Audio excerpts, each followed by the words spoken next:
नमस्कार दोस्तों।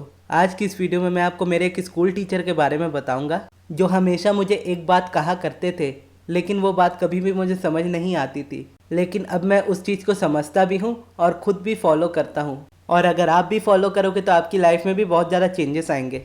तो उस वक्त मैं क्लास 6 में हुआ करता था जब वो पहली बार हमारी क्लास में आए थे। और मैं बहुत ज़्यादा शरारती बच्चा था। तो जैसे स्कूल में होता है ना, क्लास मॉनिटर हमारे बोर्ड पर नाम लिखते हैं, तो मेरा नाम हमेशा ही टॉप पर रहता था। और हर पीरियड में जाके मैं पिटता था किसी न किसी टीचर से। कोई टीचर आके मुझे मुर्गा बनाता था, कोई कुर्सी बनाता था, कोई ऐसे ही स्केल मार के चला जाता था। मतलब पीरियड कोई भी हो, टीचर कोई भी आए, मेरा पिटना फिक्स होता था। इतना ज़्यादा शरारती था मैं। और जो भी टीचर होते थे क्लास में आते थे और देखते थे कि बोर्ड पे किसी का नाम है, तो पहले उन्हें पनिशमेंट देते थे, उसके बाद ही अपनी क्लास शुरू करते थे। लेकिन ये हमारे जो सर थे वो एकदम डिफरेंट थे उन लोगों से। उन्हें कोई मतलब नहीं होता था कि बोर्ड पर किसका नाम लिखा है, कौन क्या कर रहा है, क्या नहीं कर रहा है। वो सीधा क्लास में आते थे, देखते थे बोर्ड पर नाम लिखे हुए, जाके मिटा देते थे। और इस बात को लेकर मैं बहुत हंसता था और मजाक उड़ाता था अपने मॉनिटर का। और उसके बाद वो अपना पढ़ाते थे और पढ़ा के चल जाते थे। और कभी भी हमारी कोई कंप्लेंट होती थी तो हम जाकर सर से बोलते थे कि सर ये कंप्लेन है, इसने मेरे साथ ऐसा किया या इसने ऐसा बोला।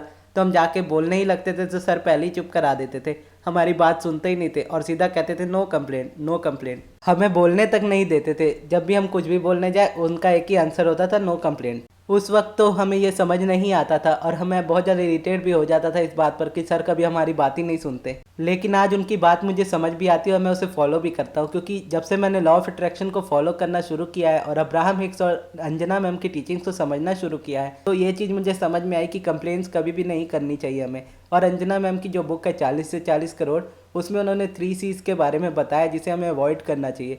तो वो है क्रिबिंग, क्राइंग और कंप्लेनिंग। यानी ये 3 चीज़ें हमारी लाइफ में नहीं होनी चाहिए। कोई भी चीज़ को लेकर हमें क्रिब नहीं करना चाहिए, ना ही हमें किसी चीज़ के बारे में सोचकर रोना चाहिए, ना ही हमें किसी चीज़ की कंप्लेंट करनी चाहिए, क्योंकि ये हमारे माइंड को स्टक कर देती है। अगर हम ये 3 चीज़ों में से कुछ भी करते हैं तो ये हमें आगे नहीं बढ़ने देती।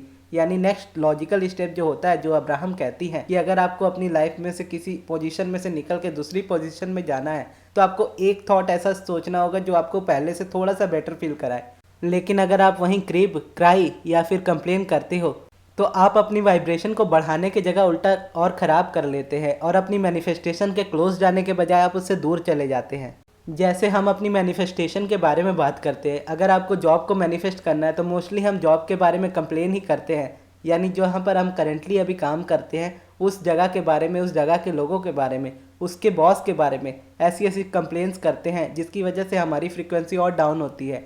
और जहाँ पर हमारा फोकस होता है वो चीज़ हमारी लाइफ में और ज़्यादा मिलती है। अगर हमारा फोकस इन कंप्लेनिंग पर होता है तो वही कंप्लेनिंग हमारी तरफ उन चीज़ों को अट्रैक्ट करती है जिसकी वजह से हम और ज़्यादा कंप्लेन करें। और फिर हम सोचते हैं कि हम किसी अच्छी जगह पर जॉब मैनिफेस्ट कर ले तो वो ये चीज़ हमारी लाइफ में से निकल जाएगी। लेकिन भले ही आप कोई चीज़ को मैनिफेस्ट कर ले, वो कुछ दिन तक अच्छी रहेगी लेकिन बाद में फिर वैसी ही हो जाएगी, क्योंकि मेन प्रॉब्लम आपकी जॉब नहीं, आपके अंदर की कंप्लेनिंग फ्रीक्वेंसी है। जो आप कंप्लेन करते हो वो आपकी मेन प्रॉब्लम है, उसे आपको ख़त्म करना है। अगर आप उसे ख़त्म करते हो तो आप जहाँ पर अभी काम करते हो वहाँ पर ही आपकी लाइफ सॉर्टेड हो जाएगी। और अगर आपको फिर भी मैनिफेस्ट करनी हो अच्छी जॉब तो आप उससे भी अच्छी जॉब मैनिफेस्ट कर लोगे और नई जगह पर भी आप खुश रहोगे। और ये कंप्लेन वाली चीज़ हम सिर्फ अपनी जॉब में नहीं, अपनी लाइफ के हर एक एक्सपेक्ट में करते हैं और हर दिन हर पल करते हैं, जो कि हमें पता भी नहीं चलता। जैसे मान लीजिए अगर आपको स्पेसिफिक पर्सन को मैनिफेस्ट करना है तो आप उस चीज़ की कंप्लेन करते हो जो अभी वो आपके साथ करता है। जैसे वो आपसे बात नहीं करता या आपको इग्नोर करता है, इस तरह की कंप्लेनिंग हम करते हैं। अगर किसी को ना भी बताए तो हम अपने मन ही मन में ये चीज़ बोलते रहते हैं। और मुझे मेरी वीडियोस में बहुत सारे कमेंट्स आते हैं और इंस्टाग्राम में डीएम्स भी आते हैं जिसमें लोग कहते हैं कि वो बहुत ज़्यादा लॉ ऑफ अट्रैक्शन को अच्छे से फॉलो करते हैं और बहुत पॉजिटिव भी रहते हैं, लेकिन उसके बावजूद भी उनकी लाइफ में ये चीज़ अच्छी नहीं हो पाती। ये इसीलिए नहीं हो पाती क्योंकि वो हमेशा इस बात के बारे में ही कंप्लेन करते हैं कि ये चीज़ नहीं हो रही है और वो चीज़ उन्हें और ज़्यादा परेशान करती है। और वो जितना ज़्यादा परेशान होते हैं उतनी परेशानी उनकी और ज़्यादा बढ़ती है, क्योंकि जहाँ पर भी आपका फोकस रहता है वो चीज़ एक्सपैंड होती है।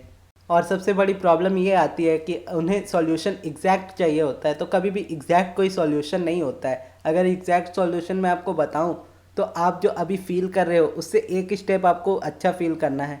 मैं ये नहीं कह रहा कि आपकी सिचुएशन बहुत ज़्यादा नेगेटिव है तो आप एक बार में सीधा जंप मार के पॉजिटिव हो जाओ, जो कि पॉसिबल नहीं है। लेकिन उससे एक स्टेप आप आगे आ सकते हो। यानी बहुत ज़्यादा बुरा फील कर रहे हो तो उससे कम बुरा फील आप कर सकते हो और फिर उसके बाद उसे धीरे धीरे घटाकर अच्छा फील कर सकते हो। और जब हमारी लाइफ में किसी चीज़ को लेकर नेगेटिविटी होती है तो उस चीज़ के बारे में पॉजिटिव सोचना मुश्किल होता है हमारे लिए। लेकिन जब हम एक एक स्टेप लेकर उसे थोड़ा थोड़ा बेटर फील करना शुरू करते हैं तो वो प्रॉब्लम हमारी घटते जाती है और हमें खुद ही उसमें पता चल जाता है कि कैसे हमारी थॉट्स को हमें चूज़ करना है ताकि वो हमारी लाइफ को अच्छा बनाए। फिर एक क्वेश्चन और लोगों का बहुत होता है कि जब वो अपनी मैनिफेस्टेशन से लेकर कोई चीज़ को सोचते हैं तो उनकी वो फीलिंग्स आती ही नहीं है, वो फील नहीं कर पाते उस चीज़ को जिसे वो फील करना चाहते हैं। तो इसके लिए मैं आपको यही सॉल्यूशन देना चाहूँगा कि जब भी आपके माइंड में ऐसी कोई चीज़ आए, जब आपको लगे कि आप कंप्लेन कर रहे हो, तो आप मेरे सर की तरह खुद को बोल कर देखना कि नो कंप्लेंट्स। और जब आप उस चीज़ की कंप्लेन को रोक दोगे, उसके बाद उस चीज़ से रिलेटेड किसी इंसान को खोजना या किसी चीज़ को खोजना और उसे अप्रिशिएट करना या अपने थॉट को चेंज करके थोड़ा बेटर बनाना।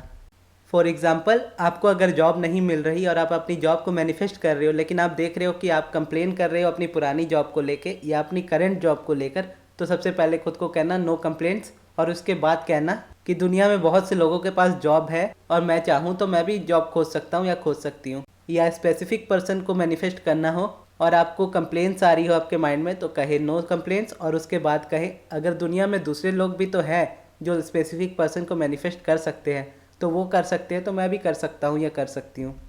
या अगर कोई दूसरा इंसान बेटर फील कर सकता है तो मैं भी कर सकता हूँ। और जब आप इस तरह सोचेंगे और इस तरह अपने थॉट्स को चूज़ करेंगे तो आप धीरे धीरे बेहतर फील करने लगेंगे। यानी एक एक स्टेप आप बढ़ते जाएंगे और अच्छा महसूस करते जाएंगे। और जैसे जैसे आप अच्छा महसूस करने लगेंगे आपकी रेजिस्टेंस कम होगी, आप अलाइनमेंट में आएंगे और उसके बाद आप अपनी लाइफ में इजीली किसी भी चीज़ को मैनिफेस्ट कर पाएंगे। लेकिन हमेशा इस चीज़ का याद रखिएगा कि आप कंप्लेन नहीं कीजिएगा और हमेशा एक स्टेप बेहतर बनने की कोशिश कीजिएगा। डायरेक्ट जंप लगाने की कोशिश मत कीजिएगा। और मैं आपको ये भी रिकमेंड करता हूँ कि अगर आपने अंजना मैम की बुक 40 से 40 करोड़ नहीं पढ़ी है तो आप उसे ज़रूर पढ़िएगा। उसकी लिंक आपको डिस्क्रिप्शन बॉक्स में मिल जाएगी। और आपके और भी अगर सवाल हैं लॉ ऑफ अट्रैक्शन से रिलेटेड, तो मैंने इससे पहले एक वीडियो बनाई थी Q&A वाली, उस वीडियो को आप जाकर देख लीजिएगा, वो आपकी स्क्रीन के लेफ्ट साइड पर आ रही होगी। उस वीडियो में मैंने ऐसे बहुत से सवाल लिए हैं जो ज़्यादातर लोगों के होते हैं और उसके अच्छे से आंसर किया है ताकि आप उसे इजीली समझ जाओ और उसे अप्लाई कर पाओ। और इस वीडियो को यहाँ तक देखने के लिए धन्यवाद।